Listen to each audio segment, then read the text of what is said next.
Oke guys, welcome to Daily Charting with Toshi, di mana kita akan daily chart your favorite cryptocurrencies. Oke, cryptocurrency market hari ini turun 0,75%. Ya signifikan dan bisa dibilang ya masih di daerah situ-situ saja. Kita bisa lihat Bitcoin naik dalam 24 jam terakhir 0,33%, Ethereum turun 2,49%, Cardano turun 1,23%, dan terus ke bawah ya. Nah, kita bisa lihat bahwa Bitcoin, kalau menurut gue pribadi ya, semakin menunjukkan bahwa dia memang sedang lagi dalam wave kelima nih, dalam elite wave yang gue gambar di sini ya. 1, 2, 3, 4, 5. Nah, sekarang PR dia apa? PR dia adalah nembus MA20 di daily secara clean gitu ya. Kalau bisa ada extension yang lumayan dari 20 supaya andaikan dia koreksi masih ada ruangan lagi untuk ke bawah. Itu untuk Bitcoin kurang lebih. Nah, kalau kita lihat untuk teori elite wave itu ada dua kemungkinan untuk wave kelima. Yang pertama adalah dia sama panjangnya dengan wave 1 atau yang kedua dia setengah dari wave 3. Ya, jadi kalau kita lihat di wave 1 berapa sih? Kalau kita lihat wave 1 itu 42%. Andaikan kita berpikir bahwa oh ini sama dengan wave 1 ya. Ini skenario pertama nih. Kita tarik di sini ya. 42% berarti ada di sekitar sini lah ya. Oke. Berarti andaikannya 42% ini bisa mencapai di harga sekitar 61 something. Atau ya dibulatin 61 ribu dolar lah. Which is very close ke all time high. Nah, itu untuk skenario pertama apabila dia wave-nya sama panjangnya dengan wave 1 ya. Kalau kita lihat skenario kedua, kita bisa lihat dia cukup dekat dengan all time high. Jadi itu untuk skenario pertama, yaitu dia wave-nya sama panjangnya dengan wave pertama. Nah, apabila kita ngelihat skenario kedua, di mana dia adalah setengah dari wave 3. Kalau kita lihat wave 3, ini panjangnya atau kenaikannya lah gitu ya kasarnya itu 40 ya sama kurang lebih 42%. Ada mirip dengan wave 1 ya. Kalau kayak gitu berarti kita dibagi dua lah ya. Berarti jadi 21% lah ya kurang lebih. 21%. Kalau kita 21% berarti di sini 21%. Dari 53.000. Gitu ya kurang lebih. Nah, jadi itu kurang lebih untuk elite wave-nya. Mana yang akan terjadi ya kita nggak tahu. Dan apakah ini akan tervalidasi atau enggak. Nah, ini akan jadi tidak valid apabila harga Bitcoin tembus lebih rendah daripada atau close di daily lebih rendah daripada 37.000. Gitu ya, kalau dia close di bawah situ berarti pola elite wave ini tidak valid. Gitu ya, karena untuk ini menjadi pola elite wave yang valid itu si wave keempat ini harus lebih tinggi daripada wave kedua. Oke, jadi itu kurang lebih untuk Bitcoin. Oke, Avalanche lagi-lagi menembus all time high dan lumayan signifikan ya. Nembusnya lumayan nih dari yang sebelumnya ke yang sekarang. Kemarin tuh kalau nggak salah di 60 something, sekarang di 72. Di runningnya 72 ya. Jadi gila, Avalanche nih gila. Dan balik lagi, buat kalian jangan sampai FOMO untuk masuk gitu ya. Jangan sampai kita beli aset apapun saat dia sedang nge-pump gitu loh. Apalagi saat dia baru menemukan new all time high kita beli. Jangan sampai kayak gitu. Kita harus tunggu corrective movement mereka gitu. Dimana kalau kita lihat yang gue bahas kemarin, buat kalian yang lebih agresif bisa masuk saat dia H4, nembus di H4, MA20 H4, sorry. Di sini yang warna hijau ini ya. Kayak kemarin nih, di sini bisa beli harusnya, atau di sini bisa beli. Buat kalian yang beli di daerah sini atau daerah sini, ya selamat. Sudah untung berapa persen nih? Sudah untung 32%. Besar. Gitu ya. Dan ya itu lagi baik lagi. Kalian jangan sampai FOMO. Gitu ya. Karena gue beberapa kali nih, gue lihat di video gue ada yang bilang, waduh, Solana gue nyangkut nih, beli di mana? Gue lihat, alah, itu pucuk gitu ya. Berarti apa? FOMO gitu loh. Wah, hard naik nih, naik. Pasti ini bukan yang paling tinggi. Kita cuma berpikir seperti itu, tapi nggak ngeliat chartnya gitu. Jadi, kita harus baik lagi saat kita investasi, kita itu harus cold hearted. Tanpa emosi. Gitu ya.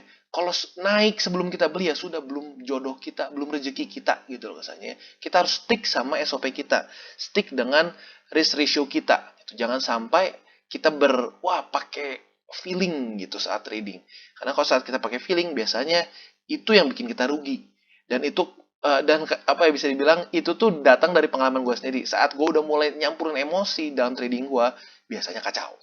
Gitu ya. Jadi Baik lagi, untuk Avalanche, seperti yang gue bilang, kalian yang lebih agresif boleh ambil posisi apabila menembus MA20 di H4. Yang lebih konservatif boleh nunggu sampai terpantul di MA50, walaupun terakhir kapan ya? Ya daerah sini lah gitu. Jadi ya baik lagi, kalian harus manage your risk, kalian harus ngerti dengan risk profile masing-masing. Dan jangan lupa, ini semua bukan financial advice, ini semua adalah education only. Ya, jangan lupa untuk do your own research. Dan untuk Cardano, kita bisa lihat bahwa kemarin dia kembali turun lagi dan tertahan oleh si support Fibo ini. Bahkan kalau kita lihat, ini ketahannya percis banget, sedikit di atas dari si support Fibo ini. Ya, ini membuktikan bahwa ini tuh bukan random rectangles gitu ya, bukan kotak sembarangan gue taruh gitu, nggak. Ini ada perhitungan Fibonacci-nya gitu, ini support atau resisten gitu ya. Nah, kalau kita lihat, sudah cukup banyak yang gelisah nih dengan Cardano hodlers nih.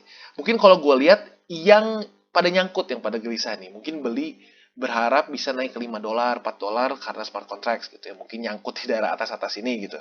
Nah, buat kalian mungkin yang udah lama hodl Cardano, tahu bahwa Cardano ini memang price action-nya mirip dengan cara development mereka gitu ya, slow and steady gitu. Kalau kita lihat secara fundamentalnya, ya bagus kita lihat. Semakin banyak yang membuat smart contracts, dApps di Cardano Network. Bahkan nanti tanggal 25 September, seperti yang gue bahas di video gue sebelumnya, akan ada announcement dari kesannya tim dev lah ya, tim development dari Cardano, di mana dia akan announce beberapa partnership yang akan blow our minds katanya ya. Jadi baik lagi, gue pribadi Cardano selalu berpikir untuk long term. Long term itu berapa lama? Minggu depan? Bulan depan? Enggak, bertahun-tahun ke depan gitu ya. Jadi gue, apa yang gue lakukan saat seperti ini? Gue akumulasi Cardano. Bisa turun lagi nggak? Bisa. Bisa kok, ke $1 lagi juga bisa. Tapi baik lagi, kalau kita mikirnya 2, 3, 5, bahkan 10 tahun ke depan, it doesn't matter. This price movement doesn't matter gitu loh. Jadi ya baik lagi, harus kalian tahu dulu kalian mau ngapain nih. Kalian mau cuma untung dalam seminggu berapa ratus persen, atau ya udah steady aja kita ikutin projectnya dan pelan-pelan kita naik bareng-bareng di sana gitu, kita akumulasi. Gitu ya. Dan kalau kita lihat di 4 hourly chart-nya, ini sebenarnya quite bearish ya kalau kita lihat ya. Ini head and shoulders.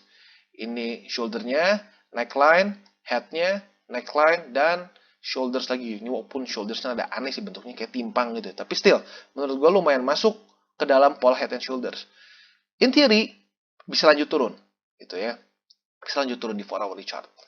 Jadi buat kalian yang mungkin berpikir untuk short term, ya tinggalkan saja dulu gitu ya. Karena menurut gue secara pola technical short term, ya, not extremely good. Tapi for the long run, yes, I'm very bullish on Cardano. Karena ya gue lihat dari datanya aja, berapa banyak sih orang yang make new stuff, make new cool stuff di Cardano Network.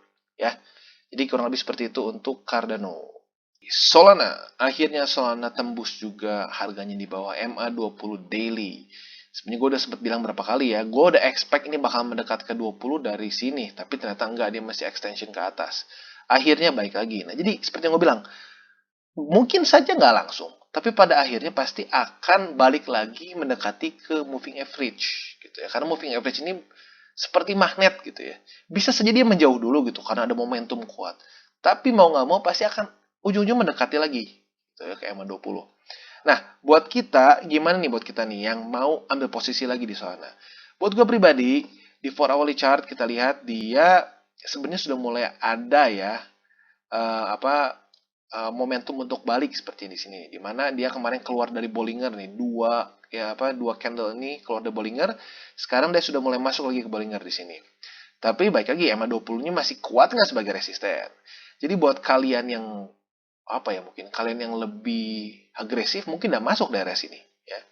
Tapi buat kalian yang lebih konservatif, gua lebih prefer untuk tunggu dulu apakah 20 ini berhasil ditembus lagi nggak gitu. Di retest dan bisa dia tembus lagi nggak. Jadi gini, candle selanjutnya bisa nggak seperti ini gitu. Ada satu jelek banget di candle-nya, tapi ya you get what I mean lah ya. Jadi ada candle bullish seperti ini di sini, bisa nggak dia membuat candle bullish seperti itu. Gue ganti dia, aduh jelek banget kotak aja ya. Bisa nggak dia bikin candle seperti ini gitu di sini? Set. Waduh. Tembus lagi ke atas. Fep. Di atas 20. Kalau bisa seperti itu, ya kalian bisa nambah posisi Solana kalian.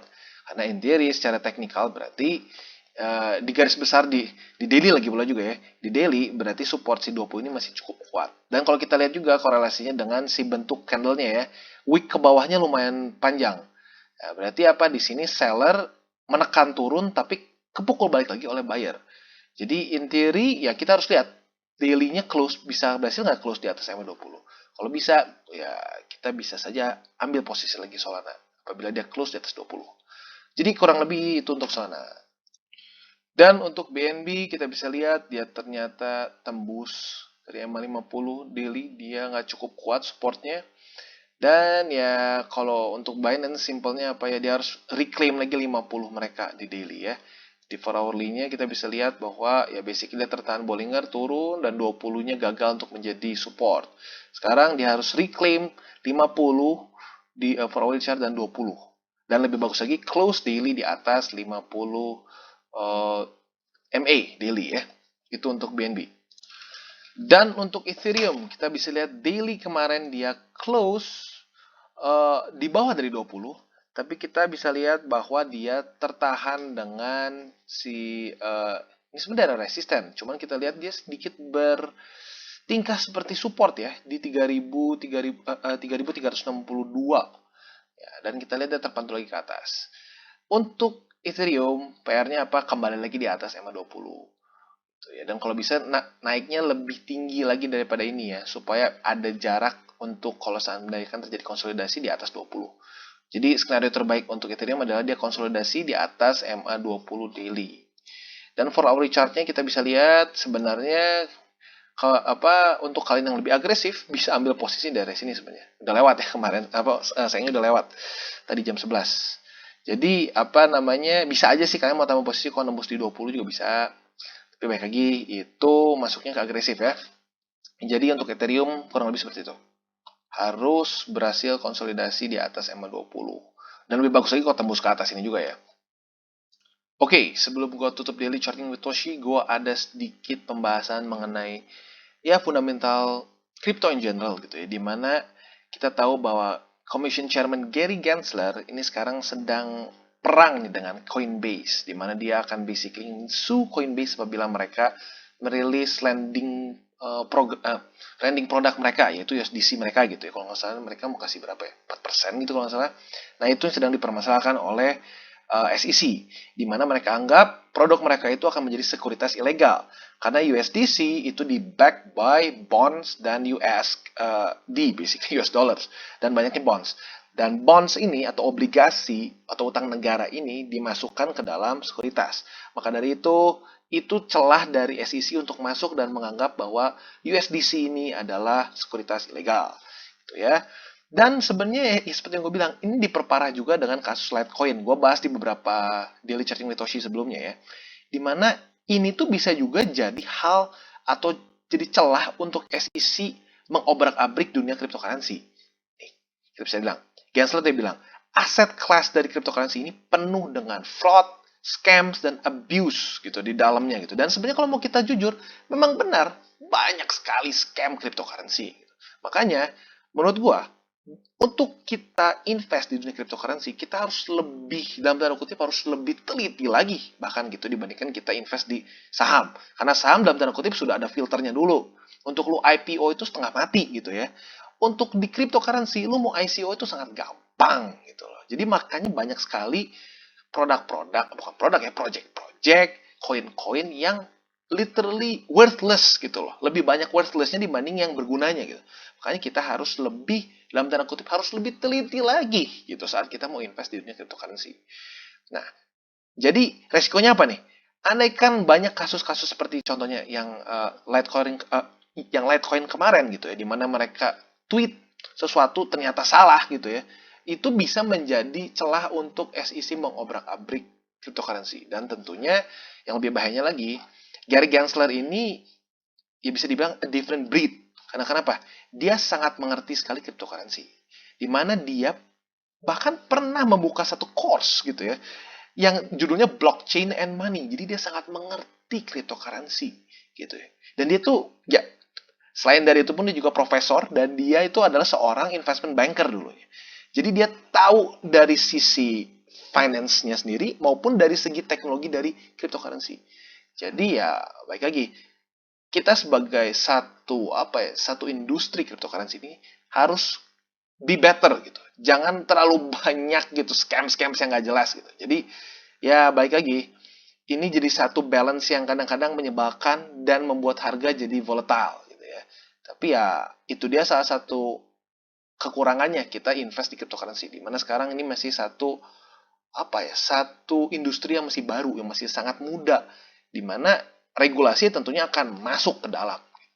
Tapi di waktu bersamaan pun ya lihat gains-nya, berapa ratus ribuan persen itu jadi hal yang sangat normal di cryptocurrency. Ya, jadi itu plus minusnya. Kalian harus bisa harus memiliki filter yang lebih tajam lagi gitu untuk kita bisa invest di dunia cryptocurrencies. Oke guys, sekian dari segmen Daily Charting with Toshi. Apabila segmen ini bermanfaat, boleh share dengan teman-teman dan jangan lupa untuk like, subscribe, klik the bell icon, dan see you on the next videos.